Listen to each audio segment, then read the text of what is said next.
Astaghfirullah. Billahi min syururi anfusina wa sayyiati a'malina. Man yahdihillahu fala mudilla lahu wa may yudlil fala tajida lahu waliyyan mursyida. Asyhadu an la ilaha illallah wahdahu la syarika lahu wa asyhadu anna Muhammadan abduhu wa rasuluh. La nabiyya wa la rasula ba'dah. Allahumma la ilma lana illa ma 'allamtana innaka antal alimul hakim. Allahumma ya muyassir al-'asir yassir al-'asir fa innaka yasir al-'asir 'alaika yasir. Fa anta maulana wa ni'mal maula wa ni'man nasir, amma ba'd. Jemaah yang dimuliakan Allah Subhanahu wa taala. Alhamdulillah, syukur atas limpahan rahmat yang Allah Subhanahu wa taala berikan kepada kita. Kita diperkenankan Allah Subhanahu wa taala hingga detik ini untuk mengabdi, memperbanyak daripada amal-amal kebaikan. Dan merupakan tanda daripada kebaikan itu salah satunya adalah dimudahkannya kita dalam menuntut ilmu syar'i. Karena Rasulullah SAW bersabda, "Man yuridillahu bi khairan yufaqihu fiddin." Allah itu kalau menghendaki seorang hamba kebaikan, maka Allah Subhanahu wa taala akan memahamkan hamba tersebut terhadap agamanya. Jemaah yang dimuliakan Allah Subhanahu wa taala. Sebentar lagi kita akan memasuki Ayyamul Ashar. Akan memasuki hari ke-10 yang Allah bersumpah dengannya. Wal fajr wal layalin ashar. Dan demi malam yang 10. Salah satu daripada tafsir malam yang 10 itu adalah 10 hari pertama di bulan Dzulhijjah. Walaupun ada tafsir yang lainnya, salah satunya adalah 10 hari terakhir, yaitu malam hari terakhir, 10 hari malam terakhir di bulan Ramadan. Tetapi dari kedua tafsir ini, dua-duanya memiliki keutamaan. Karena kalau Ramadan malam harinya memiliki keistimewaan, yaitu malam Lailatul Qadar. Sedangkan bulan Dzulhijjah siang harinya memiliki keistimewaan, yaitu Yaumun Nahr, hari di mana kita disunnahkan untuk menyembelih korban. Maka bulan Dzulhijjah bulan istimewa, hari raya besarnya kaum muslimin. Kalau di orang-orang Arab sana, hari raya besar itu ya Yaumun Nahr, Idul Adha. Kalau di kita Idul Fitri, karena ada momentum mudik nih. Jadi yang bikin seru itu sajane mudik gitu. Yang jauh, jadi ada waktu untuk temu keluarga. Ya. Kalau Idul Adha ya rasanya biasa-biasa saja. Padahal Idul Adha itu adalah momentum untuk mendekatkan diri kepada Allah. Maka izinkan untuk pertemuan kali ini kita akan membahas seputar Idul Adha, seputar Idul Kurban, yang insya Allah sebentar lagi ya, kita akan bertemu dengannya. Semoga menjadi bekal. Jamaah yang dimuliakan Allah Subhanahu wa taala, secara pengertian korban itu ya bahasa Indonesia. Ya, mungkin diambil dari serapan bahasa Arab. Ya, dari kalimat qorobat, yaitu untuk mendekatkan diri kepada Allah. Ibadah yang memiliki tujuan untuk mendekatkan diri kepada Allah. Dan ini sebenarnya hampir mirip dengan makna korban dalam bahasa Arab. Ya, dalam bahasa Arab ya korban itu ya udhiyah. Ya, diambil dari kata adha. Kenapa dikatakan udhiyah? Adhahi dan sebagainya, penamaan itu karena diambil dari kata waktu duha. Ya, karena menyembelih korban itu ya pada waktu pada waktu duha, ya, yaitu ketika permulaan waktu terbitnya matahari. Nah, makanya dinamakan dengan adha atau udhiyah. Secara syar'i ya ibadah korban itu ya hewan yang disembelih di hari-hari penyembelihan, yaitu hari Aid dan 3 hari setelahnya. Berarti ada 4 hari. Walaupun nanti juga ada perbedaan para ulama, nanti kita akan kaji 4 hari dengan tujuan untuk mendekatkan diri kepada Allah. Itu inti korban. Jadi intinya korban itu adalah untuk mendekatkan diri kepada Allah. Baik. Jamaah yang dimuliakan Allah Subhanahu wa taala. Korban disyariatkan oleh agama kita. Dan banyak dalil yang melatar belakangnya seperti dalam surah Al-Kautsar, fasalli li rabbika wanhar. Maka kerjakanlah sholat untuk Tuhanmu dan sembelihlah korban nahar. Menyembelih di tempat nahar, tempat sembelihan. Walaupun ada beberapa tafsiran. Salah satunya adalah yang dimaksud dengan wanhar di sini adalah menaruh tangan di atas dada, mendekati tempat sembelih, yaitu mendekati leher. Makanya kerjakanlah sholat untuk Tuhanmu dan diminta untuk menaruh tangan di atas dada. Ini salah satu tafsir saja. Ya. Akan tetapi secara syariat banyak dalil yang melatar belakang, seperti sebagaimana dalam surah Al-Hajj ayat 36. Nanti bisa dibaca. Ya. Apa hukumnya? Korban hukumnya dalam mazhab Imam Abu Hanifah adalah wajib. Jadi kalau jenengan mengikuti mazhab Imam Abu Hanifah, korban hukumnya wajib. Apa latar belakangnya? Sabda Nabi, man lahu sa'atun walam yudhi wala yaqrabanna musallana, kata Nabi. Siapa saja yang punya kelonggaran rezeki, kira korban, maka jangan dekat-dekat musola kami, jangan dekat-dekat tempat sholat kami. Ya. Makanya mazhab Imam Abu Hanifah dan beberapa mazhab seperti Al-Auza'i dan beberapa imam itu mengambil pendapat bahwa hukumnya wajib. Jadi siapa yang memiliki kelonggaran harta, kelonggaran harta itu dilihat pada hari korban, dia memiliki rezeki untuk makan pada hari itu enggak? Cukup enggak? Cukup. Rezekinya cukup. Ada yang berlebih? Ada. Bisa untuk berkorban? Bisa. Maka wajib korban. Wajib. Ya. Jadi nggak boleh mengelak, wajib. Seluruh kebutuhan sudah terpenuhi, ya, masih ada kelebihan harta. Dilihat di saldo ATM kok oke heran, wajib sampean. Nah, korban siji, napa wedhus, ya, minimal wedhus, gitu. Wajib. Itu menurut mazhab Imam Abu Hanifah. Tapi jumhur ulama, termasuk di dalamnya Syafi'iyah, ya, mazhab Syafi'iyah, melihat bahwa hukum korban adalah sunnah muakkadah. Hukumnya sunnah muakkadah. Dan sunnah muakkadah pun nanti ada pembagiannya.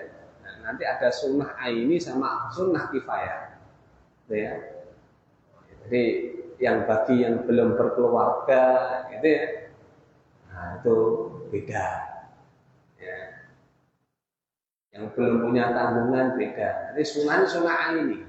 Kalau memang dia punya kelonggaran, berarti dia mendapatkan perintah secara syar'i tapi hukumnya sunnah, tidak wajib. Dia sudah mendapatkan khitab sunnah untuk mengerjakan korban. Ya. Makanya kalau sudah punya kelonggaran ya sudah, kamu secara hukum berkorban hari ini. Hukumnya sunnah batin, enggak wajib. Sunnah ini. Tapi kalau nanti dia sudah punya keluarga, punya tanggungan itu, maka kalau di keluarganya ada yang sudah berkorban, maka gugur. Ya, gugur kesunahannya. Ya. Kesunahan atas dia gugur. Makanya dalam masalah korban ini sangat dianjurkan. Ya. Jenengan yang punya harta berlebih untuk berkorban mau. Ya. Sampai tuh kalau jenengan ingin menggabungkan dengan akikoh sekalian pun, ya, misalkan qadarullah anaknya lahir, ya. Hari ke-7 belum diakikohkan, ya. Seperti misalkan anak saya ini lahir bulan April kemarin, ya. Belum diakikohkan, nanti hari ke-14 juga belum, ke-21 kebetulan pas kurban, dengan gabungkan dengan kurban, itu pun masih ada beberapa ulama yang memperbolehkan, seperti Imam Ar-Ramli, dalam mazhab Syafi'i Imam Ar-Ramli memperbolehkan, sebagian tidak, ya, karena korban dengan akikoh ini ibadah yang berdiri sendiri, korban dewi akikoh dewi. Tapi jenengan ngambil pendapatnya Imam Romli, imam besar juga, monggo. Dan untuk pahala double. Monggo. Kita niat ke korban plus akikoh. Monggo. Plus untuk pahala korban, untuk pahala akikoh. Saking dianjurkan korban, Pak.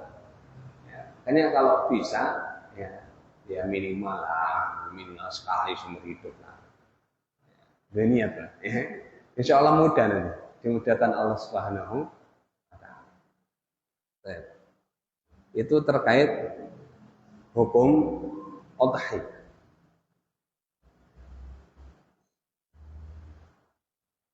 Kemudian kurban yang sejatinya hukumnya sunnah itu bisa menjadi wajib hukumnya ketika korban itu bernilai nazar. Okay.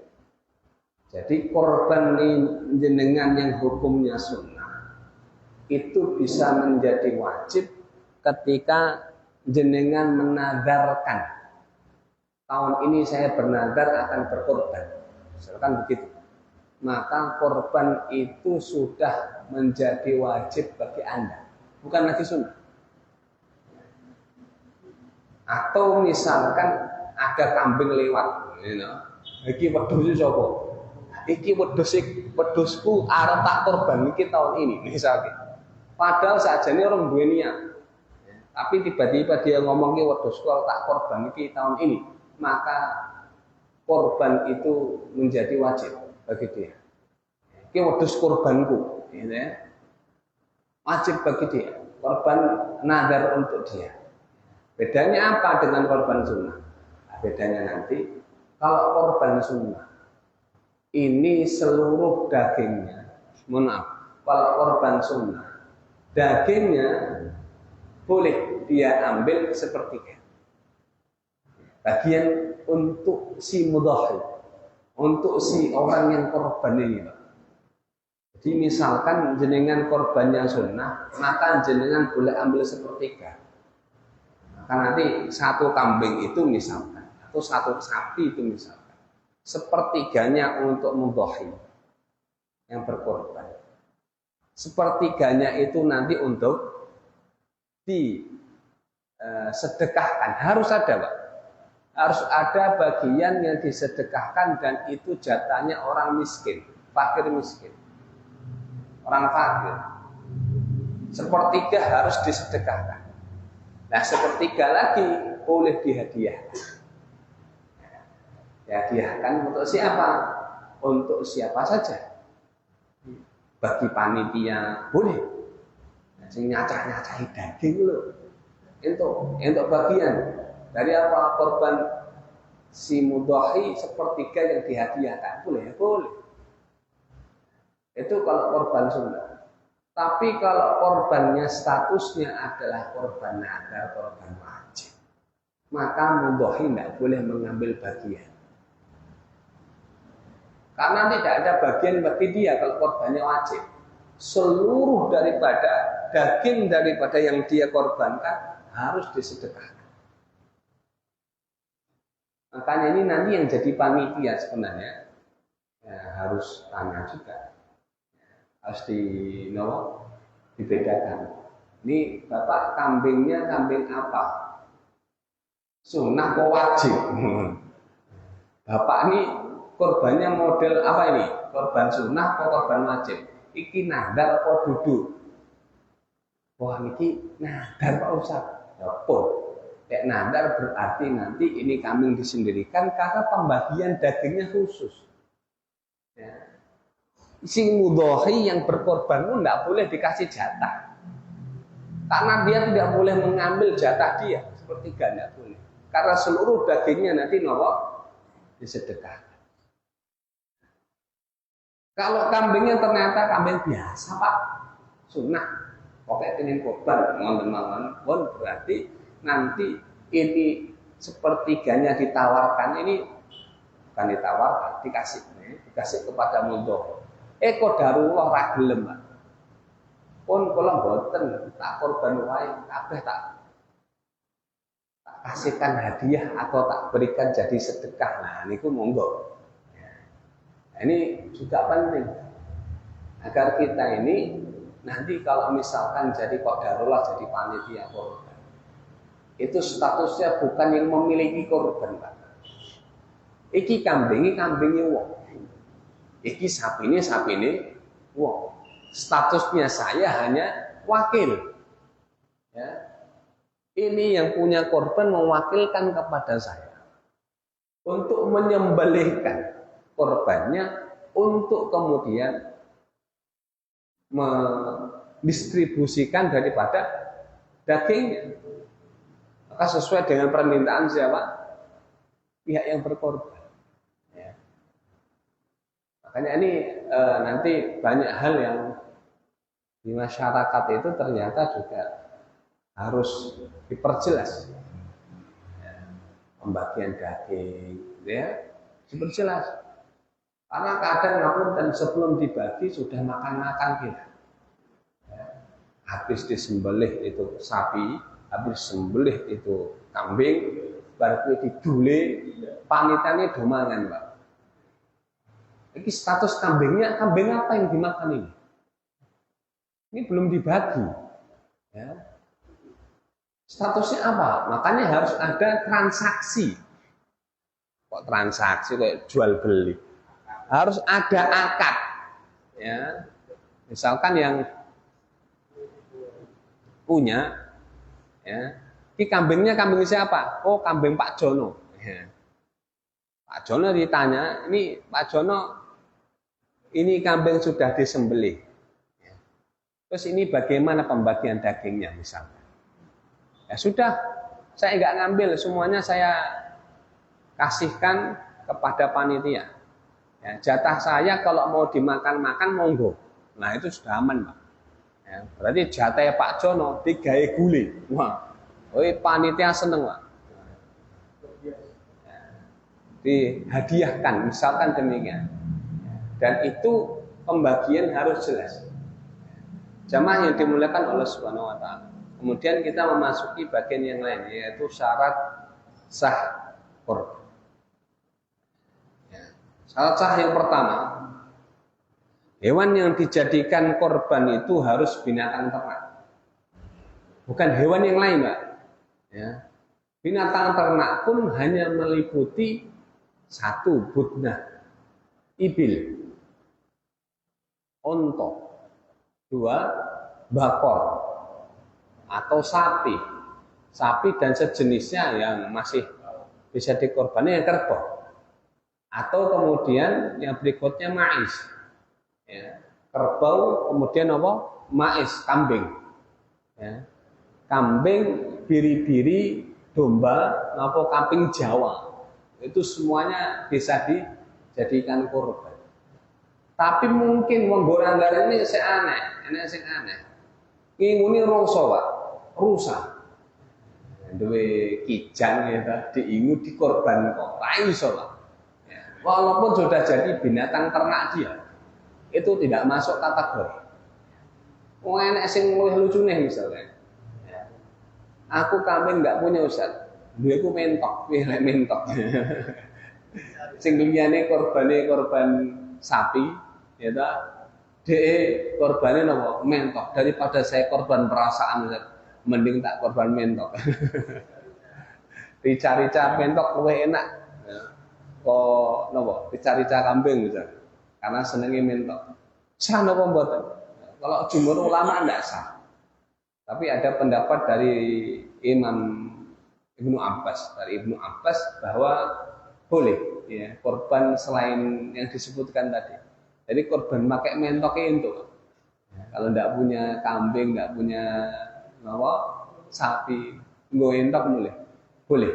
Tapi ini menyelisih jumhur. Ya, saya tidak tahu apa nanti hujahnya. Ya, tapi beliau menyampaikan bahwa korban dengan selain 3 tadi bisa. Tapi yang masyhur jumhur ulama ya 3 itu tadi. Ya. Kalau jenengan di sini tidak ada unta, ya.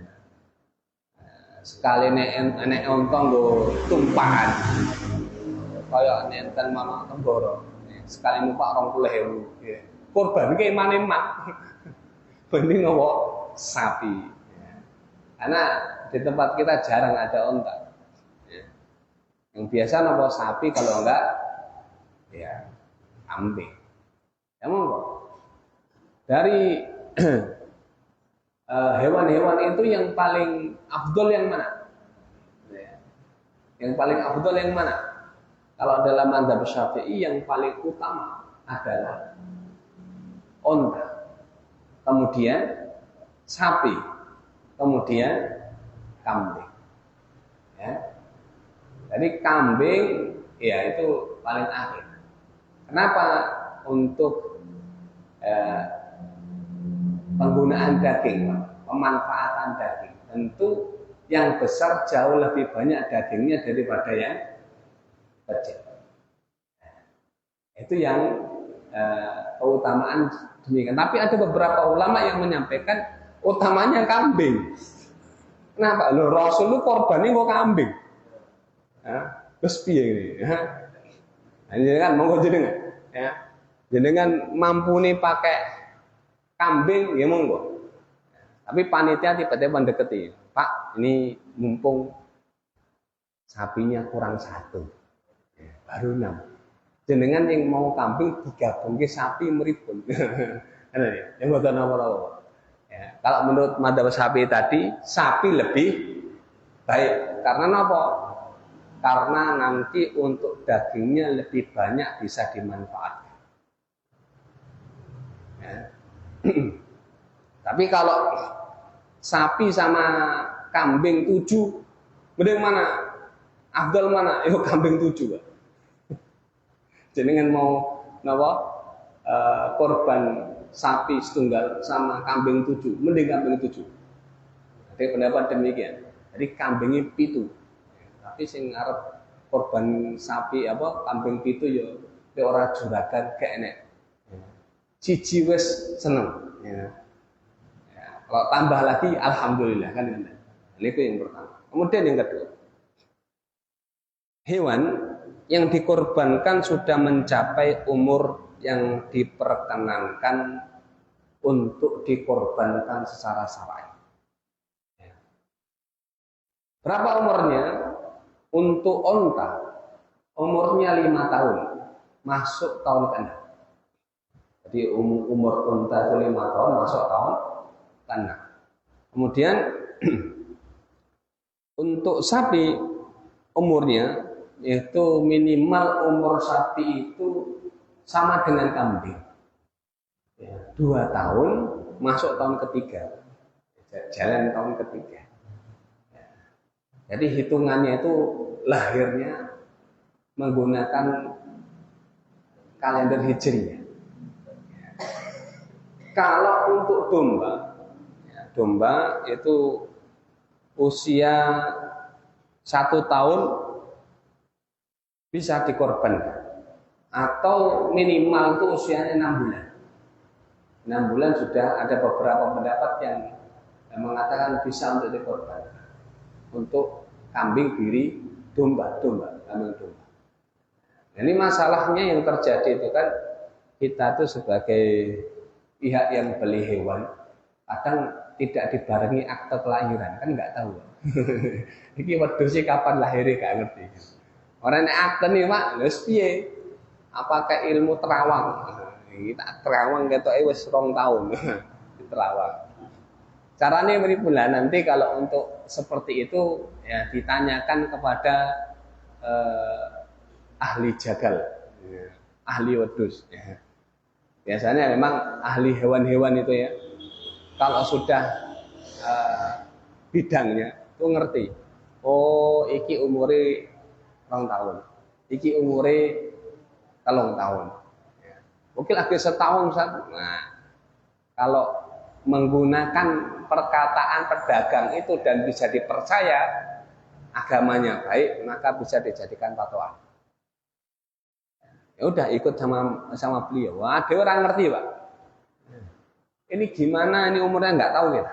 Nah, menurut yang jual umur segini dan secara agama baik, maka bisa dijadikan apa? Fatwa. Kemudian yang ketiga,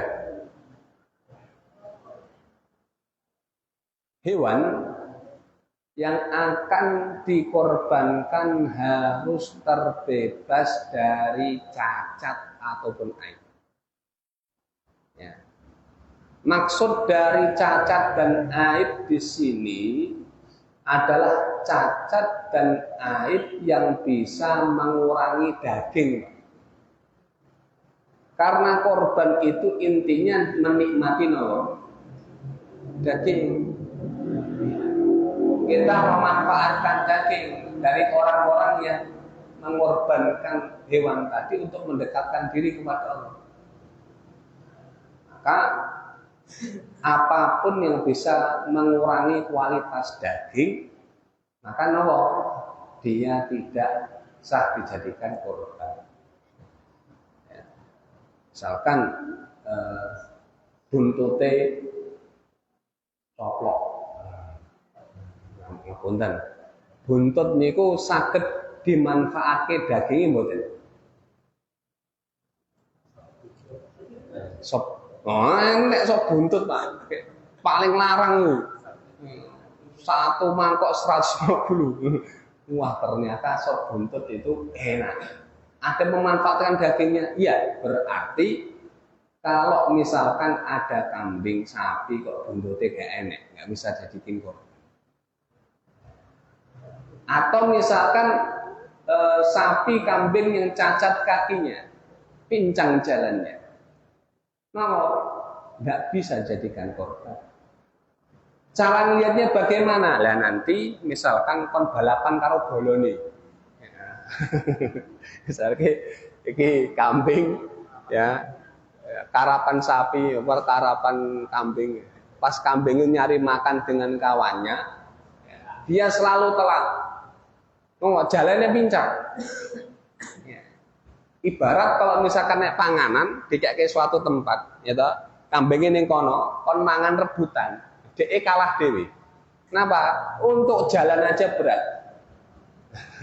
Maka yang seperti ini juga tidak bisa dikorbankan. Makanya nanti ini juga sebagai panitia juga hati-hati dalam menjatuhkan hewan korban. Karena kalau pincang kakinya, gara-gara dijatuhkan udah nggak sah untuk jadiin korban. Ini bau anting, udah peklek sikile. Terus bagaimana? Panitia mengganti. Hanya boten ngono. Hanya kadang untuk korban diserahkan kepada pihak yang ahli. Lebih aman, itu lebih aman. Banyak tutorial di YouTube. Ya. Katanya kalau nanti di kakinya sebelah sini didorong itu udah jatuh ya misalkan. Kalau bisa menghindari menyakiti korban, khawatirnya cacat itu tadi. Terus kalau misalkan telinganya hilang, terpotong sebelah, telinga itu juga dimanfaatkan sama buatan daging itu. Wah itu enak Pak. Nah makanya ada sop kepala gitu, sop kepala apa itu. Termasuk telinga itu juga dimanfaatkan, dagingnya berarti juga dimakan. Kalau telinga itu hilang, terpotong dan sebagainya, maka tidak sah untuk dikorbankan. Dan sendiri aneh-aneh, pingin makan kambing, disembelih juga eman-eman, tak potongnya telinganya, tak guli, gak sah hewan itu untuk apa? Untuk korban. Ini kalau dari sebagian daging yang hilang. Kalau hewan itu dikebiri, ya, terkebiri, apa nih? Ya, itu bagaimana? Kalau itu terjadi ya Rasulullah pernah berkorban dengan hewan yang dikebiri. Ya, itu justru bagus dagingnya. Jadi biasanya kalau hewan itu enggak punya apa? Nah, itu kalau di bahasa kita namanya torpedo. Karena orang Arab torpedo itu tidak dimakan. Dia nggak mau makan. Oh Indonesia wae Pak. Torpedo ini dipangan. Ya, katanya biar mau makan itu banyak, ya. Kemudian mengatakan khasiat. Siapa makan ini kuat ya. Akhirnya kok gelemang. Di Arab, orang Arab tidak makan torpedo. Jadi ini tidak mengganggu daging. Justru biasanya kalau kambing itu nggak ada torpedonya makin gemuk, makin bagus. Jadi aib itu apa? Jika bermata sebelah, jadi matanya cuma sebelah atau buta seluruhnya, maka tidak bisa dijadikan apa? Untuk hewan korban. Berpenyakit yang parah, yang nampak sakitnya sampai mengurangi kualitas daging. Biasanya nanti itu sakit napa Pak? Mendo Pak. Sampai kurus senawai. Enten to mendo mencer to. Kula mboten paham dunia permendoan. Pokoknya yang mengurangi kualitas daging loh. Pas penyakit itu mengurangi kualitas daging, maka hewan ini tidak bisa dijadikan apa? Korban. Pincang, kemudian apa? Cacing sangat kurus banget. Ya, maka nggak bisa dijadikan apa? Hewan korban. Ini itu yang ketiga. Kemudian yang keempat, menyembelih korban dilakukan pada waktu penyembelihan. Kapan waktunya dimulai? Di saat waktu duha. Di waktu awal waktu nahar. Jadi kadarnya ya waktu ketika selesai mengerjakan sholat, kemudian apa? Khatib naik mimbar. Itu pun khatib naik mimbar itu ada ulama yang memperbolehkan kalau sholat sudah selesai boleh nyembelih nawa korbannya. Jadi sholat, selesai sholat, ya untuk mencari aman ya sudah, khutbah sudah selesai, baru nawa menyembelih korban. Ya. Sebelum itu tidak sah. Jadi ingin bergegas mendapatkan pahala. Sing liyane do sibuk sholat nawa Idul Adha, dia nyembelih korban. Ini kecepatan, terlalu rajin. malah gak sah korbannya. Itu sembelihannya sembelihan daging tok, Pak. Tapi bukan untuk korban mendekatkan diri kepada Allah Subhanahu wa taala. Sampai kapan? Sampai nanti terbenamnya matahari di tanggal 13 ayam tasyrik. Ini pendapat Syafi'iyah. Jadi Syafi'iyah, dan ini dikuatkan oleh Syekh Shalih bin Fauzan juga. Nabi Syekh Shalih Fauzan itu mazhab Hanabilah. Cuma saya waktu tadi itu membaca Minhatul Alam, beliau juga menguatkan pendapatnya Syekh Imam Syafi'i. Jadi nopo sampai tanggal ke-13 terbenamnya matahari. Ya. Kalau beberapa mazhab sampai tanggal 12. 3 hari itu. Kapan? Waktu nahar tanggal 10, 11, 12. Tapi mazhab Syafi'i sampai 13. Nah, itu kalau korbannya banyak, ya mungkin nggak bisa cuma 1 hari, dicicil sampai 3 dino, 4 dino. Ya. Kita kan nggak tahu karena kebiasaan kita korbannya cuma sedikit, menghandle yang sedikit. Coba korban yang banyak, sapi 100, sapi 100, waduh si 200, ini cuma sedino, ya kecuali tenaganya banyak, mungkin itu. Bahkan di malam hari pun boleh. Agak aneh atau nih, jenengan misalkan saking banyaknya hewan itu disembelihnya di malam hari. Ya. Selama itu di hari tasyrik, ya boleh. Di waktu penyembelihan boleh dilakukan. Dan hewan yang disembelih boleh jantan maupun betina. Jadi yang betina itu tidak ada larangan, kecuali yang hamil. Yang hamil mending jangan dikorbankan. Kalau tahu dia hamil tidak usah. Tapi kalau nanti betina itu mau dikorbankan boleh, mengorbankan yang jantan ataupun yang betina, dan itu sah dua-duanya. Kemudian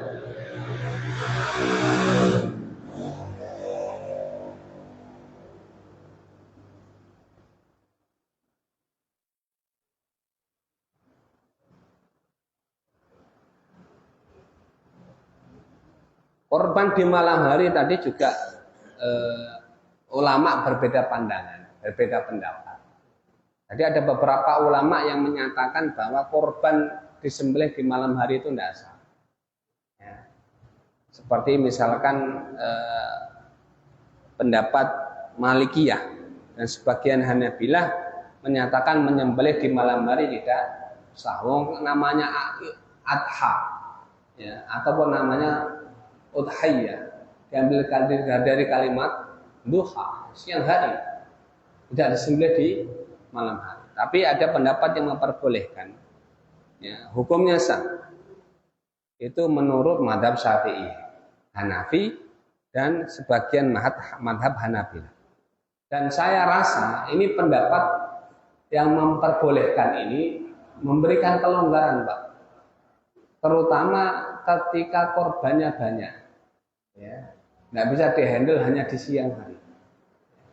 Karena diperkirakan nanti kalau 4 hari siangnya kok pun nggak bisa mencukupi. Makanya malam hari juga dipakai untuk menyembelih korban. Misalkan demikian. Kemudian berikutnya,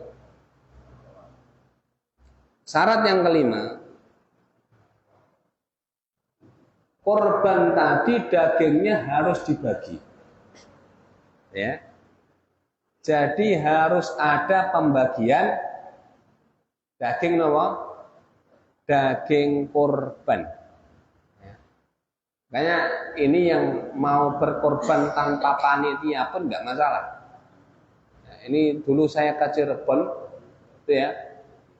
Waktu hari Idul Adha, Pak. Jadi di masjid-masjid itu sepi, Pak. agak aneh. So sepi. Ternyata korbannya itu sendiri-sendiri di rumah, Pak. Jadi setiap rumah itu hampir berkorban. Nah, ini unik, Pak. Ya. Tanpa melibatkan panitia. Wah. Jadi korbannya dewe-dewe di rumah. Ya. Yang mampu berkorban. Ya. Sapi satu keluarga, atau kambing satu. Ini unik ini. Nah, ketika telah menyembelih korban tadi itu, maka harus ada pembagian daging. Ya. Ini menurut pendapat Hanabilah dan Syafi'iyah. Jadi Syafi'iyah itu pendapat bahwa daging itu harus ada pembagiannya. Dibagi untuk siapa? Untuk fakir miskin. Ya. Dibagi untuk fakir miskin. Karena Allah Subhanahu wa taala berfirman, ya. Fakulu minha wat'imul qani awal mu'tar. Maka makanlah sebagian daripada dagingnya. Jadi berarti apa? Pihak yang berkorban boleh makan dagingnya itu. Ya. Dan berilah makan orang yang merasa cukup dengan apa yang ada padanya, tidak meminta-minta, dan orang yang meminta-minta, orang yang tidak cukup. Maksudnya wong sing berkecukupan pun boleh dikasih daging, ya, dan juga orang yang fakir. Berarti dalam hal ini ada dua pembagian. Ada tiga pembagian. Satu kambing, sepertiga boleh diambil oleh pihak yang berkorban. Sepertiga lagi harus menjadi sedekah. Untuk siapa? Harus menjadi sedekah untuk orang miskin atau orang fakir. Jadi harus ada nilai sedekah.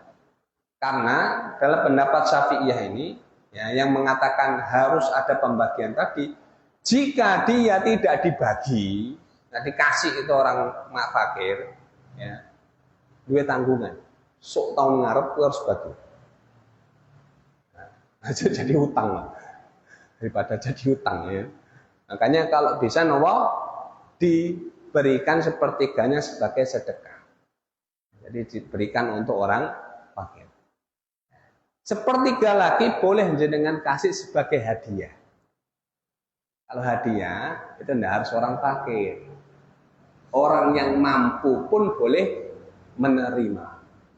Tapi catatannya harus muslim.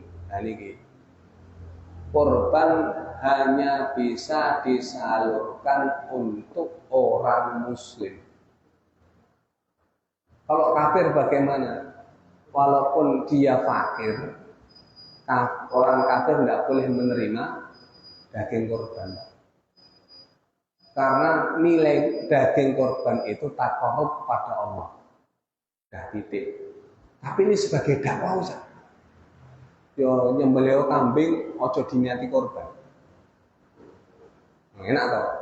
Nyembelih kambing jangan diniatkan sebagai daging korban. Boleh dikasih ke mereka, boleh sebagai sedekah. Karena statusnya daging korban itu wajib untuk orang miskin. Nah, ini juga harus menjadi pemahaman bagi kita. Nah, nanti yang menerima daging itu tidak boleh dijual kecuali statusnya sedekah. Jadi daging korban itu tidak boleh dijual kecuali statusnya sedekah. Berarti yang menerima sedekah sih enggak? Orang fakir. Orang fakir untuk daging oke kok. Ya. Piye blenger aku lagi butuh duit, dijual sama dia boleh untuk orang fakir itu. Tapi kalau jenengan ngerasa bukan fakir, jadi fakir ki yo. Kalau miskin kebanyakan dari kita miskin, Pak. Yang mengacu kepada definisi miskin ya. Kalau itu hadiah, jenengan boleh makan, tapi tidak boleh dijual. Jangan silakan makan itu daging dan jangan dijual. Makanya kayak kulit, ini kulit boleh dijual enggak? Tidak boleh. Tidak boleh dijual. Gimana statusnya bisa dijual? Jenengan transaksikan, serah terimakan kepada orang fakir. Sebagai nopo? Ini sebagai jatah dia. Nanti fakir itu menjualnya monggo. Ya. Kalau statusnya sedekah itu dagingnya, sedekah itu kulitnya, boleh dijual. Kan harus jelas Pak. Serah terima itu harus jelas. Ya. Hanya dulu di pesantren itu ini masih ada kulit banyak Ustaz. Ya serah terimakan. Ya, berikan aja kepada Ustaz siapa yang dirasa fakir Ustaz ya. Ya, tanggungannya oke gaji ini mungkin 700. Ini bisa. Kasihkan aja tuh Ustaz ngeramet anak wong ya. Tapi duitnya ra enek.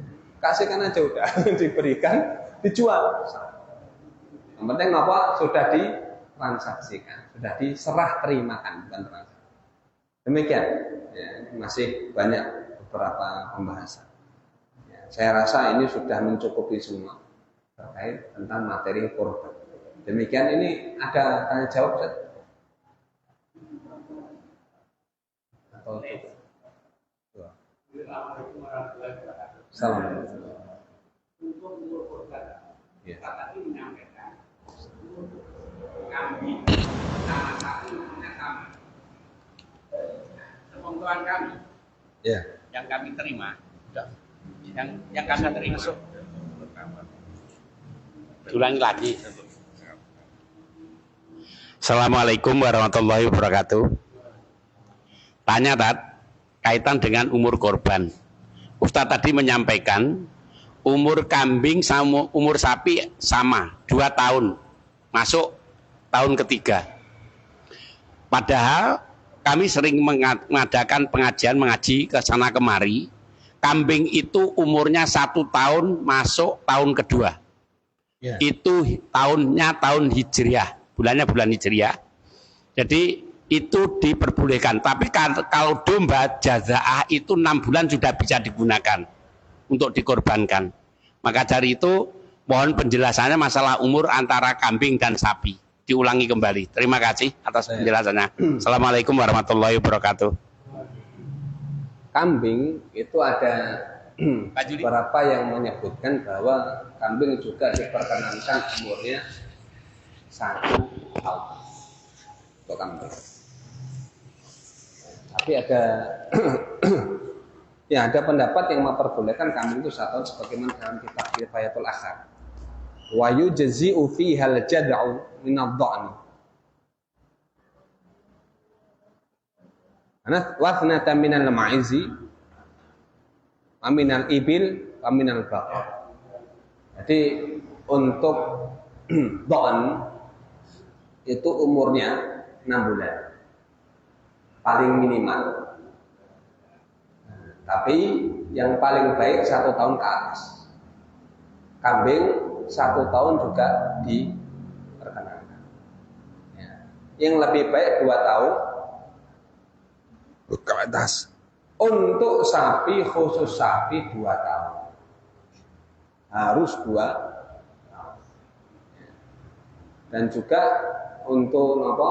Ibil, untuk onta 5 tahun. Harus 5 tahun.